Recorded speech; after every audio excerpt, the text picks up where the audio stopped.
Hey guys, so I have my whole drawing inked, as you can see here. Um, so one thing about this, I suggest kind of a two-step approach to the inking, at least. One thing about this is while, okay, it's inked and I've erased my pencil lines, which is what you want to do after you're done with your inking before you deal with color. There is a lot going on here. It's busy and it's hard for the eye to sort of pick out like the areas to focus on. I did go in and fill in the eyes because I knew I wanted those to be dark. But another thing that I can do here is start to emphasize areas by deepening my line. I can also kind of selectively bring thinness and thickness into the same line. When I say, you know, I guess deepen my lines, I don't want you to think that you should just go and draw over everything just more thickly. That's not what I'm saying. So here's what I've done just to give you an idea of how this might work for you. I'm just gonna pick up the phone. You're just gonna go on a little journey with me here to see this a little closer. Okay, so this area at the bottom has not been had my second level of inking go onto it, but at the top it has. All right, so I did a couple of things here. I picked out some of the parts.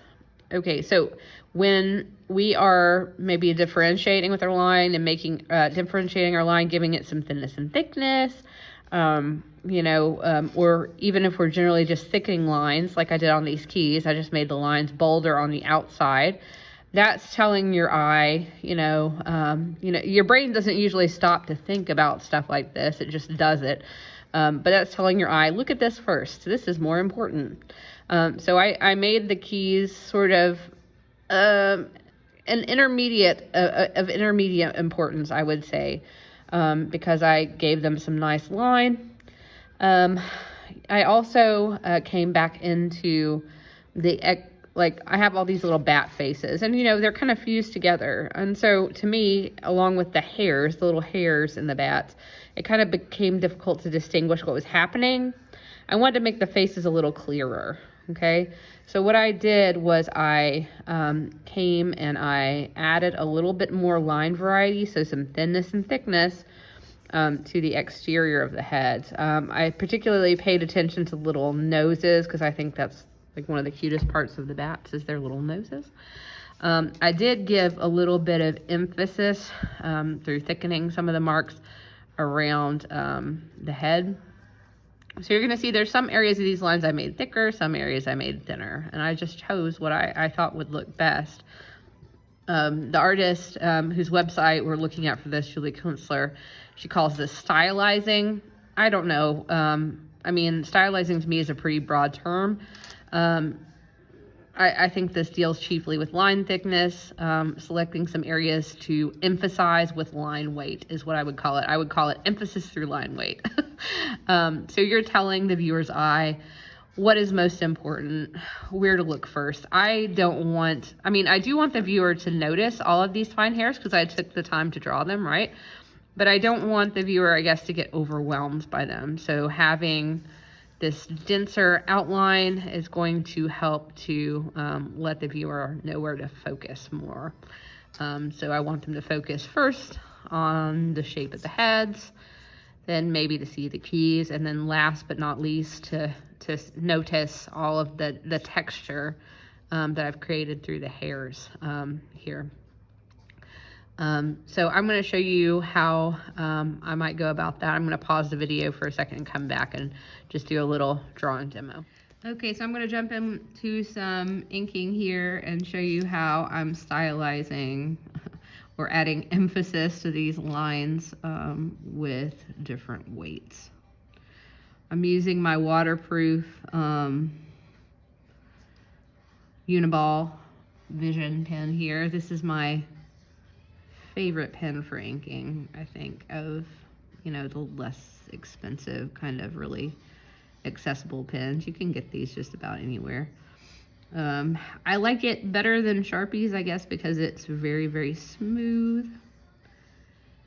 So I kind of make some decisions about this. I'll look kind of where a line, like where lines come together, and maybe change direction. And I will add some thickness to some of the areas to add depth and emphasis.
All right, so that is how I dealt with the bat heads over here as well. So you can see some thinness and thickness added.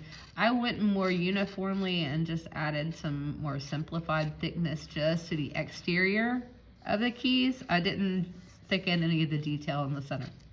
That's what I chose to do. I might look at some of the stripes on these keys and just bring a couple hits of solid black in and just add those in there, just to add a little more contrast. And a lot of this in the center I've already done, so I'm going to come back and thicken that key like I've done that one. Just, you know, play around with your line weight, you know. If you're really nervous about doing it on the final draft with ink, take one of your templates now that you're done using your pencil, the little tracing paper templates. Take one of those and practice on that first now that you're done transferring it. Get a feeling for how you might like to ink it. You can see, I'm gonna take this off of here. From a distance, how much, hang on, sorry. My arms are only so long. So you can see from a distance how well that's going to read and how much clearer and more sharp it makes it. It gives it a little bit more definition and dimension. It also just, you know, it makes it easier on your viewer to kind of know what you want them to focus on, what their focal point is in the work of art. It makes it look a little sharper because it's a good way. Here's a pro tip. It's a good way to hide some of those little bitty baby mistakes you made when you were inking before too. So it's all to your benefit to add some extra zhuzh to your inking and really add some emphasis by adding some line variety and choosing some areas of thickness here before you start to deal with color. All right. I can't wait to see what you guys come up with.